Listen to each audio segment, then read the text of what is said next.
The Curious Dream of Bobby the BME, a bubble-bursting tale. Have you ever said case is so boring or wish there were more to do on campus? Well, Bobby thinks those thoughts every day. Bobby is a stereotypical case student, an undecided engineering leading toward BME major, and also pre-med. His weekends were filled with studying physics that he was positive he would never understand, and writing unnecessary lab reports. Bobby, however, was a little more extreme than most students. He spent his Friday nights alone in Wade. One fateful Friday night, Bobby's consciousness proved to be no match for writing a physics lab report. He began to doze off, and interspersed with visions of sugar plum fairies were images of breaking the campus bubble. Strangely enough, the spirits of former case students appeared in his dream, each of them attempting to convince sheltered Bobby to get off of campus for a while. The first spirit whisked Bobby to the shopping havens of Northeast Ohio, including University Square, Legacy Village, and Beechwood Place. To get there, they walked past the dorms at the bottom of the hill on Southside and boarded the Bus 32 using their RTA passes they picked up in Wade. The first stop along the way was to University Center, where there was a Target, Macy's, TJ Maxx, and Joann Fabrics. I better remember this Joann's. I'm sure I'll have a project soon, exclaimed Bobby. Next, the shopping spirit showed Bobby Legacy Village, the home of Dick's, the Apple Store, and copious boutiques. Across the street was Beechwood Place, a rather ritzy mall with stores perfect for finding the latest fashions. Bobby's favorite store at Beechwood Place was GNC, where he could find vitamins to improve his memory. On the way back to campus, the spirit suggested, "Let's get off the bus on Cedar Hill and Cedar Mountain go to Dave's Market." Okay, he responded. Upon entering Dave's Market, Bobby learned the grocery store accepts case cash. Oh boy, this is great! He exclaimed.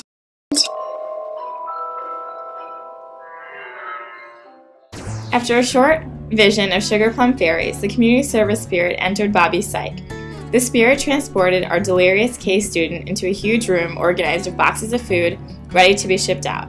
As Bobby began to walk around, he saw a room in which people were sorting food into different boxes, and another room in which people in hairnets and gloves were making sandwiches to be shipped. The director of volunteering soon spotted him and told him that he was standing in the renowned Cleveland Food Bank, and that he could volunteer through the Cecil office, and he could come back.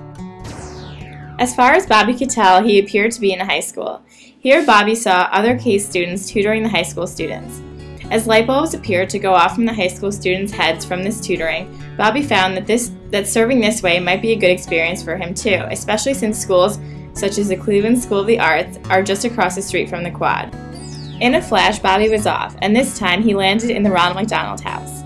Housing the families of seriously ill children, Bobby was told that if he volunteered there, he could help cook meals for the families, clean up the toy room or main room, host movie nights, or even help with the landscaping and gardening.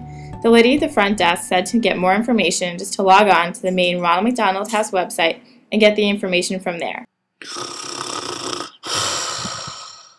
Little Bobby was beginning to become awed by all the wonderful things he had already seen. He was shocked when he received yet another visit from a well-wishing spirit. This spirit brought Bobby to see many magical places to eat. Their first stop was the vibrant Little Italy to dine on the most delicious Italian cuisine. This is a short walk, commented Bobby. Just through the CIA parking lot and under a sketchy bridge. The smells wafted to Bobby's nose as soon as he stepped under the bridge. Little Italy offered many choices, from Nito's for a fine meal, to Anthony's for delicious gelato, and to Presti's to take home some dessert for later. After all the delectable goodies, Bobby said, "I can't eat another thing."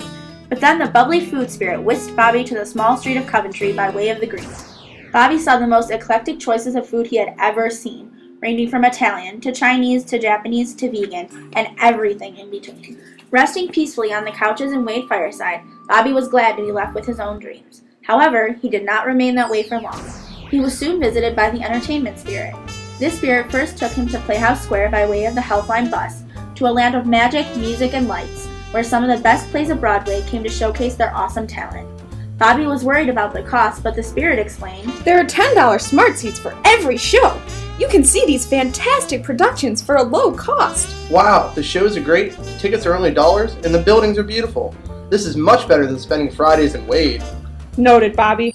Shortly, Bobby found himself in the middle of a basketball game at the Cube. After the game had ended, a band began to set up for their concert. This building is so versatile. I came for a basketball game, one day and a concert the next," he said. Just as Bobby thought things could not get any better, he was taken to the awe-inspiring House of Blues, where upon arriving he heard amazing music from every genre. When he looked over at the calendar of events, he was surprised to see that so many great bands were coming to one location, and he knew he wanted to come back as soon as he could. When the magic was over and his dreams were his own, he drifted off to sleep with a smile on his face. When Bobby woke up, he was determined to tell all of his friends about how fantastic breaking the campus bubble could be. He even wanted to start a campus organization dedicated to bubble bursting. The end!